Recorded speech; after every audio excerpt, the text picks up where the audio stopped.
All right, back to you guys. That'll get some views. Each one of us gets 20 seconds, and you try to hold it to 20 seconds, okay? I'll do it. I'll do what I can. Which undefeated, and bail him if he doesn't, which undefeated team is most likely to lose this weekend? I'll go for Carolina. They're playing in Seattle.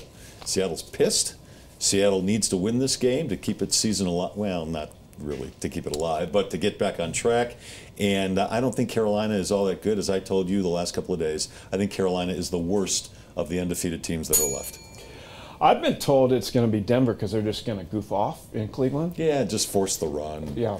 They're going to run every down. I'm going to go 60 runs, no passes. And you know what? Tebow might be the running back. Yeah, that would be fun. And no distraction whatsoever. Thanks for dinging me, by the way. Did you have an answer there, Big Tyler? Carolina. I hope you guys really love the show with Les and Mark. I just hope you have a great time. I'll take my show to Fox Sports 1. Good luck with Woody. that. Oh, sure. I'll get a rating of 1. Yeah. 0.01. Carolina, if you have to take one, Carolina is going to lose at Seattle, so that's a no-brainer. All right. Buffalo quarterback Tyrod Taylor could miss multiple games. Hasn't been defined what that means, but those are the reports. Does it matter to Buffalo's season? Absolutely, positively it does. Tyrod Taylor's been a better quarterback so far than Peyton Manning's been. And now you're going back to, what, E.J. Manuel? Well, good luck with that. That's not going to work. Maybe I'm Rex Ryan, whatever you call T-Bone Mania. Oh, Rex Ryan Maniac, okay, I got you. Whatever I am. But I still believe that 2-3 that they're in there. That they're in there. I believe more than them in the Jets until this.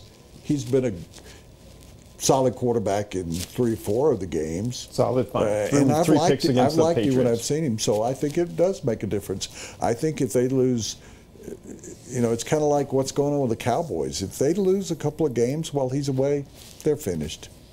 I'm with you. I think it's a huge loss for them. E.J. Manuel did have a really good preseason, by the way. Okay. And they thought he might end up starting, but they gave the job to Taylor. Yeah, went to the third guy. Yeah, Taylor's been really, really good. And Taylor's needed to be good because they haven't had LaShawn McCoy and Sammy Watkins in the lineup the last 2 weeks. So if now they've lost their starting quarterback, that's big for Buffalo, and it could mean the end for them.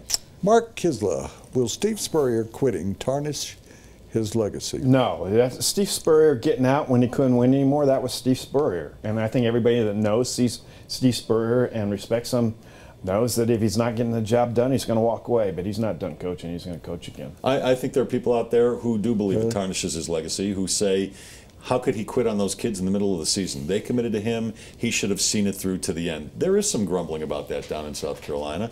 And I think it will tarnish his legacy in the short term. In the long term, we're going to look back and we're going to say one of the greatest college coaches ever. Quitting Washington didn't tarnish his legacy. His legacy is established that when it's written about his legacy, they'll say, best coach in the history of Florida, best coach in the history of South Carolina, best coach in the history of Duke, best coach in the history of the USFL. This is not going to tarnish his legacy. He did the wrong thing. He should have stayed until the end of the year. But it's not going to tarnish. Nobody's going to, when he dies, they're going to say, oh, who quit in the middle of the season? No, they're going to say who was. They're going to say Steve the Spurrier and Bobby Petrino. I blew the bell here, but if I had $5 million and I don't, I'm taking that $5 million and saying, Steve, here's $5 million. You want to coach the CU Buffs next year? Ooh. Oh, well, would you take that same $5 million and say, Chip, here's $5 million, come coach CU? Sure. I would. Last question. Michael Vick or Hasselbeck, who's done a better job replacing the starting quarterback on those respective teams? Vic did an amazing job getting that victory at the end of the game in San Diego, and thank you, Michael Vick, because he buried the Chargers for the Broncos as well. But Hasselbeck's been better. He's actually, I talk a lot about Peyton Manning having a tough season. Oh man, oh man, oh man, Andrew Luck's been terrible. And Hasselbeck kept in his lane, and his conservative approach has helped the Colts. Matt Hasselbeck probably has done more to put the Colts in a position to win the division, because Pittsburgh's not going to win the division. Cincinnati's going to win the division. Pittsburgh could be, but there's more games, and Vic hasn't been. But Hasselbeck won 2 games, and that's really all they needed to get themselves in a position to win the division. I'm going to argue the case for Vic. Okay. And I think this is the case for him. Number one, he came in late. Hasselbeck has been with that team for a couple of years now. So Vic had to learn a new playbook. Not that he's really good at learning new playbooks, but he had to learn it somewhat. And he beat a decent team on the road. Really, really big game for Pittsburgh. They're just trying to hang on until Big Ben gets back. And he played a really nice second half doing it as well. So I think for those reasons, you can make a case that Michael Vick has done a better job. I agree, because I think Pittsburgh's a Super Bowl contender and Indianapolis is not.